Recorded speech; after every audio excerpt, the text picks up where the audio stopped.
never fully revealed. This is the story of the 47 trucks and the truth that's still missing. They didn't roll in like an invasion. There were no armored escorts, no battle cries, no uniforms, just a long, quiet convoy. 47 trucks stretching across the road like a line of patients, covered in canvas tarps, moving at a steady pace, marked as humanitarian aid. Nothing that would raise suspicion, except something did. Military intelligence had received a tip, not a full report, not a grand alert, just a whisper, passed quietly, then verified twice. Something dangerous was moving across the southern border of Burkina Faso. Not drugs, not migrants, something heavier, something built for war. That whisper turned into a watch, and that watch turned into an operation. The trucks were stopped near the Togo-Burkina border, just hours from reaching the capital. No one resisted. The drivers complied, unaware of what they were about to be caught carrying. When the first crate was opened, the mood changed. What they found was not rice, not medicine, not school supplies. It was metal, cold, precise, deadly. AK-47 rifles stacked tightly like bricks, rocket-propelled grenade launchers packed in foam, hand grenades, ammunition belts, plastic explosives, anti-aircraft missiles, sealed in custom boxes. Truck after truck revealed more. No duplicates, no fakes, everything real, everything functional, and, most importantly, everything operational. Estimates placed the cache at over $100 million USD in value, enough to equip thousands of fighters, enough to destabilize an entire region, enough to launch a war, not just within Burkina Faso, but far beyond. Some weapons were familiar, the kind found in Sahel conflicts. Others were foreign, traced back to supply routes in Libya, Yemen, and Syria. They hadn't just appeared here, they were sent here, and they were close, far too close, to reaching their final destination, 2 private warehouses in Ouagadougou. The government acted quickly. The convoy was paraded on national television. Photos were released, public warnings were made. But then, the story paused. No public list of arrested individuals, no confirmation of who financed the shipment, no update on the fate of the drivers, and no follow-up on who owned the receiving warehouses. Just silence. And silence, in moments like this, speaks volumes. Because this wasn't a random bust. This was organized, coordinated, funded, and intended to reach someone powerful. So the question echoed across the country. If this is what we caught, what was already delivered? The public had seen the images. Rows of trucks, stacks of weapons, military officers standing over crates that looked more like battlefield shipments than aid packages. But once the shock faded, people wanted answers. And for a moment, it seemed like answers were coming. The Ministry of Security held a press briefing just days after the seizure. Calm, measured, but direct. They confirmed everything. Yes, the trucks were intercepted. Yes, they were loaded with military-grade weapons. Yes, the operation was the result of precise intelligence and national coordination. But what came next wasn't clarity. It was caution. When pressed on who organized the convoy, officials paused. They didn't deny the existence of a deeper network. In fact, they hinted at it repeatedly. They described the weapons as being destined for internal destabilization. They used terms like high-level logistical coordination, transnational financing, and private complicity. Then came the phrase that sparked the most attention. Former military officers and influential businessmen remain under observation. No names, no photographs, no charges filed. Instead, there were implications. Officials claimed the seized weapons were bound for warehouses in Ouagadougou. Warehouses registered to front companies, linked to past power circles, businesses that had thrived under previous regimes, men who had once worn uniforms, but no longer answered to any command. President Ibrahim Traoré spoke just once on the matter.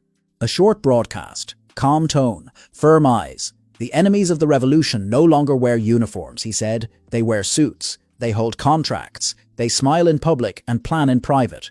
It wasn't a direct accusation. But it was a warning, and the nation understood it. Government-controlled broadcasters began airing segments about shadow networks, those who, from the safety of private companies or old alliances, may have been laying the groundwork for destabilization.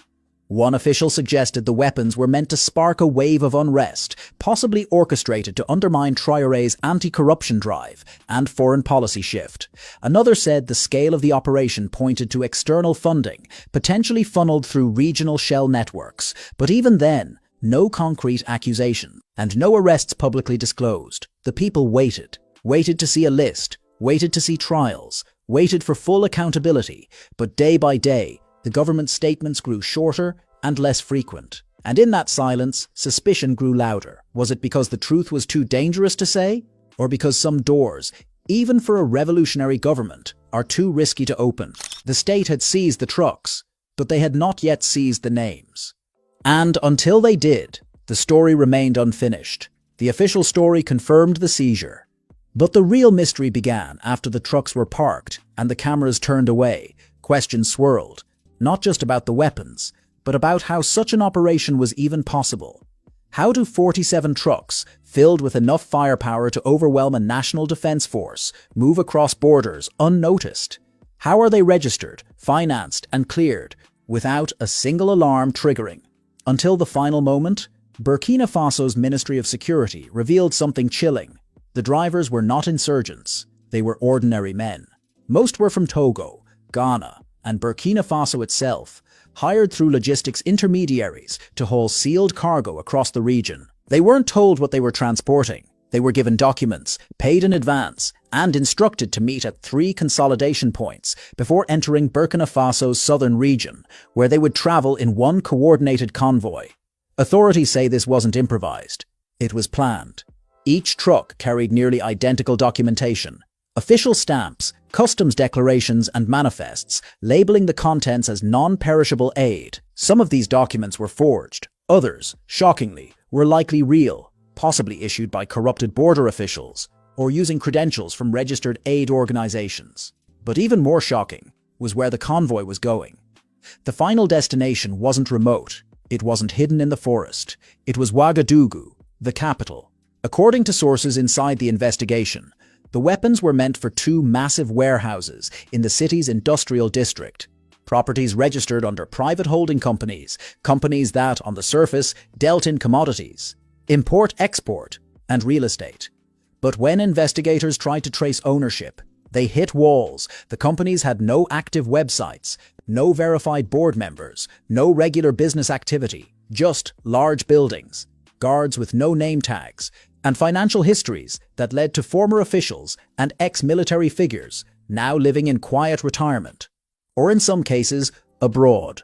The government has not publicly confirmed this, but the trail was enough to trigger internal surveillance and quiet detentions.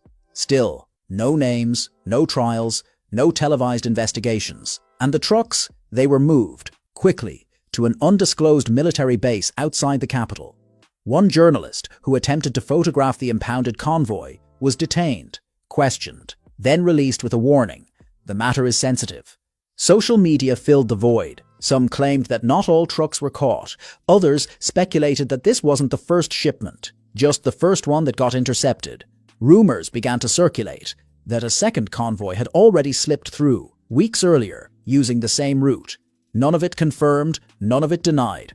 But one thing was clear. Whoever orchestrated this knew the system. They knew the roads, they knew the blind spots, and they knew exactly how to disappear after delivery. The trucks were seized, but the masterminds still hadn't been touched. The trucks were real, the weapons were real, but what they represented was something far more dangerous than steel. Because this wasn't just an arms shipment, it was a strategy, a signal, a symptom of something deeper. And the question haunting every corridor of power in Burkina Faso became clear. Who benefits from chaos? Who had the motive, the means, and the network to move nearly $100 million in weaponry right into the heart of the country, under the cover of aid? Some pointed outward. Burkina Faso's recent break from old alliances, especially with France, has redefined the balance of power in the region. Under Captain Ibrahim Traoré, the country cut ties with foreign military operations, expelled foreign troops, and shifted its defense strategies toward regional self-reliance through the AES alliance. This made friends of neighbors, but enemies of those who once had unrestricted access to Burkina Faso's soil, its skies, and its minerals. Analysts say the arms convoy may have been more than a shipment. It may have been a message, sent through silence, delivered in crates, meant to warn. Sovereignty has a cost. Others pointed inward, while the government avoided naming names. Their language was calculated. References to former military elites, mentions of economic actors with deep influence, hints at a domestic counter-network, still alive beneath the surface of the new order. These weren't men with rifles. They were men with phones, bank accounts, diplomatic connections, old friends in security positions, and long memories. Men who lost power when the previous regime fell. Men who once dictated policy from behind closed doors. Men who might see a new Burkina Faso, independent, defiant, self-directed, as a threat to everything they built. And what if these groups, internal or external, weren't acting alone? Regional arms trafficking networks are not new, but the scale and coordination of this shipment raised a chilling possibility. This was not the first attempt. It may have been the first caught.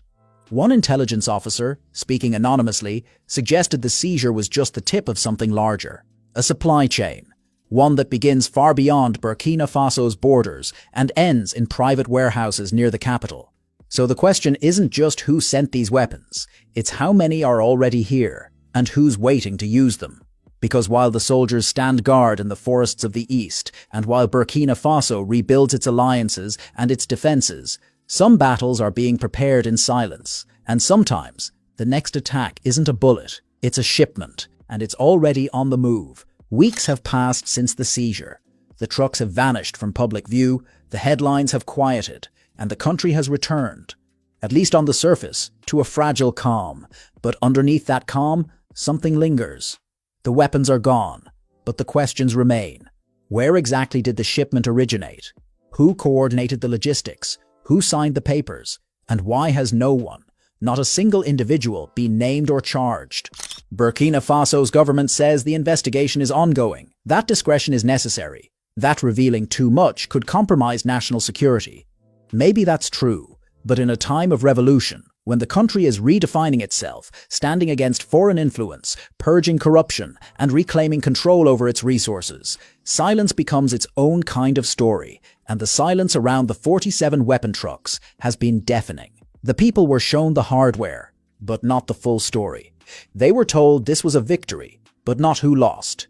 They were told the threat was neutralized, but not if another one is already forming. Because this wasn't just a bust, it was a blueprint. Whoever planned this didn't act in haste. They used legal channels. They exploited real systems, customs, transport, documentation, clearance. They used front companies, known routes, and trusted drivers. This wasn't rebellion from the outside. This was infiltration from within. And that's what makes it so dangerous, because Burkina Faso's fight is no longer just in the eastern forests. It's in the cities, in the contracts, in the shadows of warehouses, and in the gaps between what is known and what is allowed to remain unknown. Some say the government is waiting for the right moment to act. Others believe the names behind this operation are too powerful to touch, even now. But one thing is certain, the 47 weapon trucks were never just about weapons. They were a symbol, a test, a warning, that even in a nation fighting for its independence, fighting for its future, there are still those, visible or not, willing to destroy everything, to reclaim what they lost. As Captain Traoré once said, the enemies of the revolution no longer wear uniforms, and perhaps that is the final truth. The next conflict may not come with sirens or explosions. It may come quietly, in trucks, in documents, in sealed crates that say aid, but carry something else entirely. And unless the nation stays alert, the next shipment may not be stopped in time.